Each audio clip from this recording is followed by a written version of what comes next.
ધોરાજી તાલુકામાં જમનાવર ગામે અનુસૂચિત જાતિના મહિલાને મારવો અને છેડતી કરવા જેવી બાબતે ધોરાજી તાલુકા પોલીસ આજે 3 દિવસથી ધક્કાઓ ખવડાવે છે. ફરિયાદ નોંધતી નથી, જેને લઈને ફરિયાદી મહિલા સવારથી પોલીસ સ્ટેશન હોય જે બાબતે એસપી સાહેબને પણ ટેલિફોનિક જાણ કરેલ હતી, છતાં પણ પોલીસ ફરિયાદ નોંધવામાં હેરાન કરે છે અને પોલીસ કહે તેવી ફરિયાદ નોંધવા માટે ફરિયાદીને માનસિક ટોર્ચર કરતી હોય તો તાત્કાલિક અધિકારીઓ દ્વારા આ અંગે યોગ્ય કાર્યવાહી કરવી જોઈએ. જ્યાં સુધી ફરિયાદ લખાશે નહીં ત્યાં સુધી પીડિત મહિલા પોલીસ સ્ટેશનમાં રહેશે. સાથે સમાજના તમામ આગેવાનોને નાગરિકોને પોલીસ સ્ટેશન આવવા માટે વિનંતી કરવામાં આવે છે.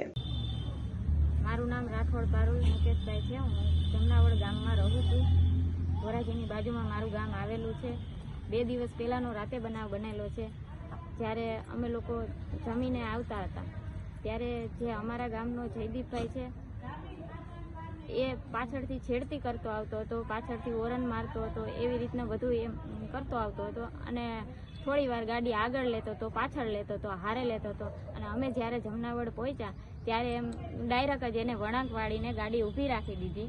ગાડી ઊભી રાખીને એને મારી છેડતી કરી, મારો હાથ પકડ્યો, મારો કોલર પકડી લીધો એને અને મને એમ કીધું કે તમે લોકો ઠેઠ છો તો તમે શું કરી શકવાના, તમારાથી કાંઈ ના થાય, એવી રીતના એમ કહીને જાતિ પ્રત્યે મને આમ અડધું જ કરી એને. અને જે સામેવાળો એનો જે રિલેટિવ થાય છે સુકાભાઈ, એને બોલાવીને એ લોકોએ મારી ગાળો અને બધું, મારો કોલર પકડો અને એવી રીતના મારીને બધું ચાલુ કરી દીધું. મારા 2 ભાઈઓને માર્યા. એમની પાસે હથિયાર હતા. આશરે એ લોકો પછી 20 જણા હતા, આશરે એટલા હશે.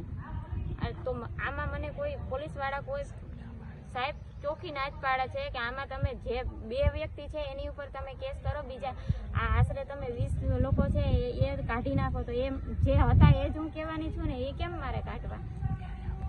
એટલે આમાં મને કોઈ ન્યાય મળે એવું હોય, કોઈ મને સાથ સપોર્ટ આપે એમ હોય તો મારી આ કેસ ગમે ત્યાં મારે ચાલુ કરવો છે. અહીંયા ધોરાજીમાં આ લોકો ચાલુ નથી કરી દેતા.